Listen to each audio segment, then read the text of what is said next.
પહેલાં તો હું વિસાવદરની જનતાનો અને ગુજરાતની જનતાનો ખૂબ ખૂબ આભાર માનું છું કે એમણે આમ આદમી પાર્ટીના અમારા જે મજબૂત લડાયક ફાઇટર અને પ્રજા માટે સંઘર્ષ માટે નીકળેલા એવા ગોપાલભાઈ ઇટાલિયાને જીત મેળવી છે।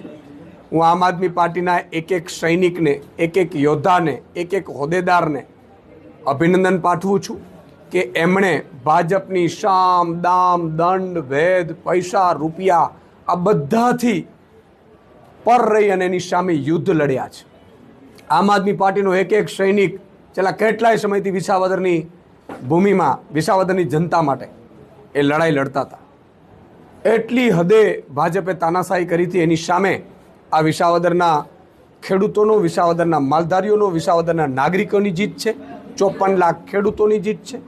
1 કરોડ અને 20 લાખ શ્રમિકો, મજૂરો અને માલધારીઓની જીત છે।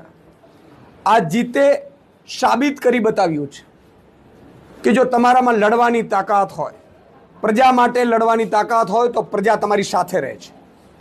તમે જુઓ, વિસાવદરમાં ચૂંટણીમાં ભાજપે તમામ પ્રકારના હાથગંડા અપનાવી લીધા।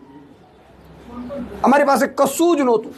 અમે સાવ સામાન્ય આમ આદમી, અમે એ નાગરિકો કે જે પ્રજા માટે લડવા નીકળ્યા છીએ। નથી સત્તા અમારી પાસે, નથી સંપત્તિ, નથી કશું જ નહીં। પ્રજા ખુદ લડી રહી હતી અને અમારી સાથે જો હતું તો પ્રજાનો પ્રેમ હતું। અમારા જે યુવા લડવૈયાઓ બધા યોદ્ધાઓ હતા, મેદાન ઉપર ઉતરતા તો લોકો એમને વધાવતા હતા। આજે આ ગોપાલભાઈ ઇટાલિયાની જીત નથી, 54 લાખ ખેડૂતોની, માલધારીઓની, શ્રમિકોની જીત છે। આજે આમ આદમી પાર્ટીના એક એક સૈનિક જે ભાજપની સામે લડવા માંગે છે એની જીત છે। આ જીત આખા ગુજરાતમાં એક મેસેજ જશે કે ભાજપને કોઈ જો હરાવી શકે એમ હોય। ભાજપે શું અત્યાર સુધી ખેલ કર્યા છે? ભાજપ લોકપ્રિય નથી ગુજરાતમાં। ભાજપને મજબૂત સામે વિકલ્પ નહોતું મળતું। કોંગ્રેસ પક્ષ 30 વર્ષથી હરાવવા માંગે છે પરંતુ ભાજપને હરાવી નથી શકી। એના જેટલા પણ લીડરો હતા એને ભાજપે સામ દામ દંડ ભેદ લઈને પોતાનામાં લઈ લીધા। લગભગ 70 જેટલા લીડરો।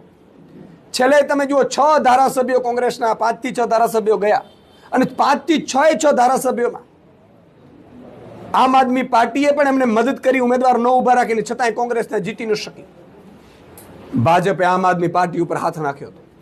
અમારા ઉમેદવારોની સામ દામ દંડ ભેદ કરીને કંઈ મેં સાંભળ્યું હતું કે સીડીઓ પણ બહાર પાડી અને એને ડરાવ્યો, ધમકાવ્યો અને એને રાજીનામું અપાવડાવ્યું હતું।